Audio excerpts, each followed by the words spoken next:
Carpaccio. It's one of the most elegant ways to prepare fresh fish. And it's so easy, anyone could make it. And it will blow away anyone that you make it for. Guaranteed. Well, let's begin. There are many different types of fish that you can use for carpaccio, but today we're using sea bass. So the first step is to remove the bones, then remove the skin, and then we're going to divide the fillet in half, removing any extra red flesh. We don't want any of that. Next, get a piece of parchment paper, and we're going to take a smaller plate, just a bit smaller than the plate that we're going to serve on, and we're going to trace a circle. You also want to make sure that you keep your parchment paper as flat as possible at this stage. Okay, we have our perfect circle. Flip over the parchment paper. So here's our sea bass that we prepared earlier. We've cut it into slightly smaller, manageable sized pieces, and we're going to put them in the center of the circle.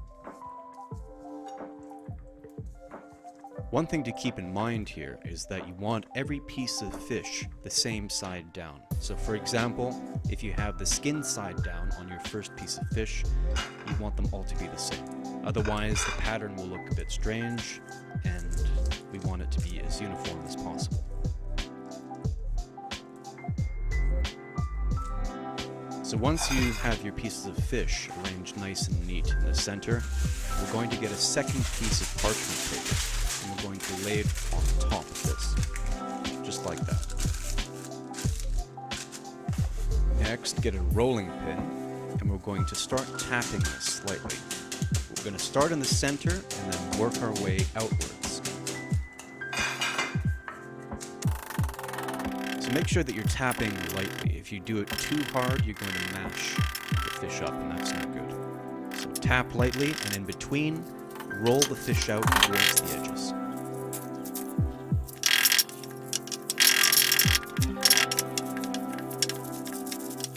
Okay, that's looking good. The next step is to clean this up. We're going to cut around the line that we traced.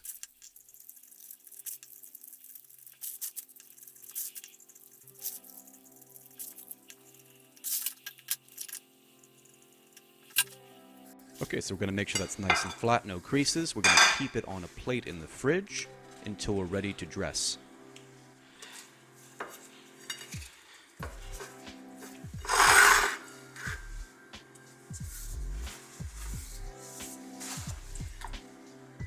So now we're going to start our garnish. You can use just about anything you want for your garnish. Use what's available, use what's in season. Today I'm using some wild flowers and herbs that I've found locally. So we have some oxalis flowers, or wood sorrel as you might know it. We have some lavender. We have some rosemary. But for the rosemary, we're just using the buds, the flowers. And they're one of my most favorite ingredients when you can find them. They taste just like rosemary, but not as strong. Okay, so we have our herbs and flowers all picked and prepared, and we're going to start plating.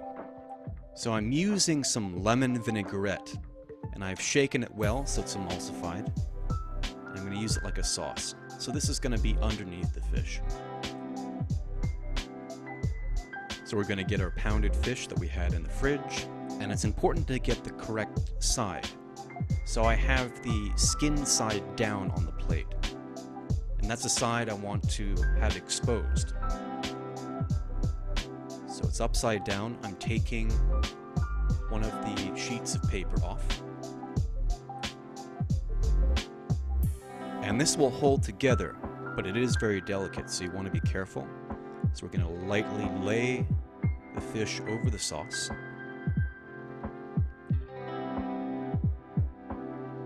If it's not in the center, you can move it around slightly, it's no big deal. And then you want to flatten it out and remove the second piece of paper. Next, add a tiny bit of extra virgin olive oil and spread it around. And a tiny bit of salt. I'm now adding some chives.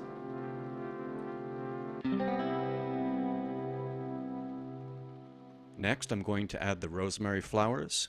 I don't want to put too many of these because they are quite strong. And again, if you can't find these exotic garnishes, you can use whatever you want, really.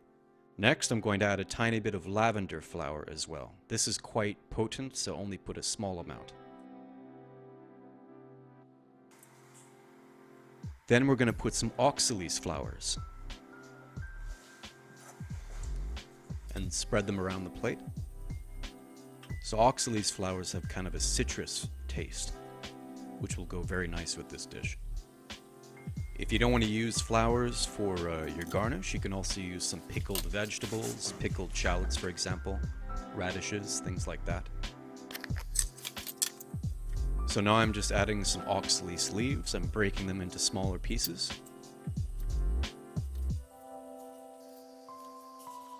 Let's get in there and have a closer look. Look at that. It's looking great already. Now I'm going to finish with a little bit of smoked paprika, just for a nice contrast of flavor. It'll really make this dish pop. So it really depends on what kind of fish you're using, but you can use just about any garnish you want, any sauce you want. You can keep it simple, or you can go to town and try out some complex flavors. So just remember, this dish is all about freshness and season. So when you're looking for your ingredients, use what's fresh, use what's local, and you will have a good plate every time. Well, I hope you enjoyed that video. If you'd like to see further recipes and techniques, please like and subscribe. Happy cooking!